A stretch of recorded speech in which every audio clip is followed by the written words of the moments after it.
Hello दोस्तों, एक बार फिर से स्वागत है आप सभी का मेरे इस चैनल घोसली के प्रोडक्शंस पे। तो दोस्तों, मैंने जो प्लेलिस्ट बनाई थी फ्लटर फ्लो की, वो उसमें गलतियाँ थी क्या कि मेरी वॉइस प्रॉपरली नहीं आ रही। और मैंने बताया भी था कि मैंने नॉइस गेट लगाया था ताकि बैकग्राउंड नॉइस को जो है हटाया जा सके। लेकिन हुआ क्या कि मेरी जो वॉइस थी वो लो डेसिमल्स की थी, ठीक है। तो नॉइस गेट इसे अलाउ ही नहीं कर रहा था अंदर आना। तो हुआ क्या कि वीडियो में कई कई जगह से मेरी वॉइस मिसिंग थी, वॉइस आ ही नहीं रही थी, क्योंकि मेरी जो वॉइस थी उसकी आवाज़, उसकी जो डेसिमल थी, मेजरिंग यूनिट जो थी वो लो थी। और हुआ क्या कि नॉइस गेट ने उसे अलाउ ही नहीं किया अंदर आना, ठीक है। तब होगा क्या, मुझे पूरी प्लेलिस्ट दोबारा बनानी पड़ेगी। मैं उसके लिए माफ़ी चाहता हूँ, लेकिन वीडियो लेके आऊँगा। हाल ही मैंने फायरबेस के ऊपर भी वीडियो अपलोड करी थी। उससे पहले मैंने कई सारी कुछ लाइव स्ट्रीमें करी, और उस लाइव स्ट्रीम में मैंने क्या करा कि मैंने दिखाया था कि सेटअप कैसे करना है। लेकिन हुआ क्या कि बदनसीबी से कि वीडियो के अंदर कमी थी, टेक्निकल इश्यूज़ थे और वो आ नहीं पाए। लेकिन मैं आपको बताऊंगा फायरबेस को किस तरीके से सेटअप करना है फ्लटर फ्लो के साथ, ठीक है। और मैं बता दूं कि जो बैश होते हैं, बैश बैकग्राउंड सर्विस, मैंने एक वीडियो भी बनाई थी, वो असल में एक प्रोडक्ट होता है। वो प्रोडक्ट होता क्या है कि अगर आप जो है खुद एक ऐप बनाने जाएँ तो ऐप के अंदर दो चीज़ें होती हैं असल में। कितनी? दो चीज़ें, एक तो फ्रंट एंड, एक तो बैक एंड, ठीक है। तो फ्रंट एंड तो वो यूआई होता है जो मैंने आपको समझाया। बाहर जो हमें दिख रहा है उसका स्केलेटन, उसका नर्वस सिस्टम और उसके टिश्यूज़, ठीक है। सीएसएस डिज़ाइनिंग के लिए उसकी आउटर बॉडी, स्केलेटन उसका एचटीएमएल और लॉजिक नर्वस सिस्टम उसका जावास्क्रिप्ट, ठीक है।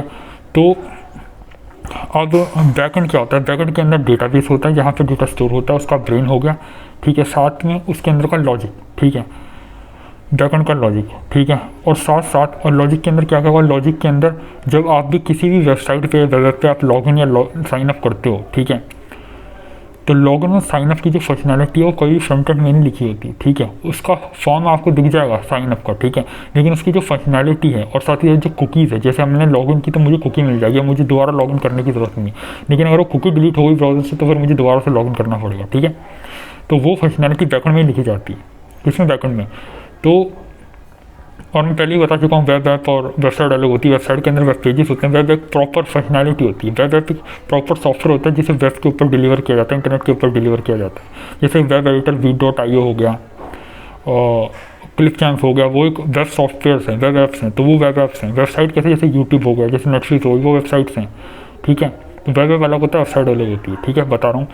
तो बैकएंड के कई सारे प्रकार भी आ चुके हैं, बैश के कई सारे वो भी आ चुके हैं, ठीक है। खाली फायरबेस की मोनोपोली नहीं रही, एपराइट आ चुका है और सुपरबेस आ चुका है, ठीक है, और कई सारे और हैं, ठीक है, बहुत अच्छे। लेकिन मैं फायरबेस की पर्टिकुलरली बात करूँगा क्योंकि फर्स्ट मूवर था। साथ ही इसके अंदर काफ़ी ज़्यादा फीचर्स है। जैसे गूगल बैक कर रहा है तो प्राइसिंग काफ़ी लो रखता है, हालांकि इसकी प्राइसिंग भी हाई हो जाती है ऐसे इस्तेमाल करते जाओगे, ठीक है। लेकिन स्टार्टर्स के लिए आसान है, ठीक है। काफ़ी बड़ी कंपनियाँ भी इसे यूज़ करती है, कुकू एफएम भी इसे यूज़ करता है बैकएंड पे, काफ़ी और कंपनियाँ भी इसे यूज़ करती हैं। साथ साथ मैं बता दूँ कि फायरबेस जो है वो ऑथोराइजेशन हमें अलाउ करते हैं। जैसे मैंने बोला, लॉगिन साइन अप की फंक्शनलिटी पहले से बनाई होती है वो है। साथ डेटाबेस स्टोरेज अलग से देता है कि जैसे स्टोरेज क्या है कि स्टोरेज मतलब एक बकेट की तरह है, एक फोल्डर की तरह, जहाँ पे आप इमेजेस, पोस्ट और क्या कहते हैं वीडियो को स्टोर कर सकते हैं। क्यों?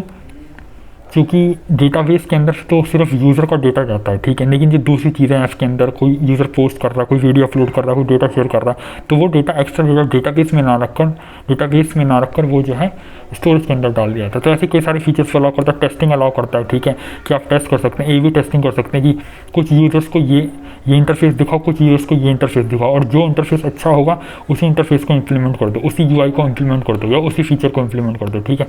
मैंने एक नया फीचर बना कि इस बटन दबा के मुझे एक फेक मार्क्स दिखेगा मुझे मेरी स्क्रीन पर। तो ये मैं कुछ यूज़र्स को दिखा सकता हूँ, कुछ यूज़र्स को नहीं दिखा सकता, ठीक है।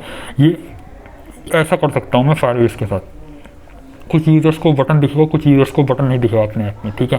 तो हो सकता है। साथ ही साथ एड्स हमें लगाने हो, ठीक है, कुछ यूज़र्स को अलग ऐड दिखाने, कुछ यूज़र्स को अलग ऐड दिखाने हो, ठीक है। तो ये काम भी हम कर सकते हैं और एनालाइज कर सकते हैं। एनालिटिक्स भी हमें, बिल्टिंग एनालिटिक्स भी हमें फायरबेस के साथ मिलता है। साथ ही साथ यूनिटी के साथ इंटीग्रेट करना, हम इससे जो है वेब ऐप के साथ ही साथ मोबाइल ऐप के साथ भी इस्तेमाल कर सकते हैं, iOS, Android, no matter but क्या है चीज़ें, ठीक है। तो मैं इसके ऊपर जल्दी लेके आऊँगा और भी चीज़ें जो डिस्कस करेंगे, बहुत बेस्ट टेक्नोलॉजी। लेकिन ये प्रोडक्ट है, ये पेड है, ठीक है। उसकी तरह ओपन सोर्स एपराइट और सुपरबेस है, लेकिन फिलहाल मैं फायरबेस को ही कवर करने वाला हूँ। तो वीडियो देखने के लिए बहुत बहुत शुक्रिया। तब तक के लिए चैनल को लाइक करो और सब्सक्राइब करो ताकि मैं और भी ऐसी वीडियोस लाता रहूँ। थैंक्स।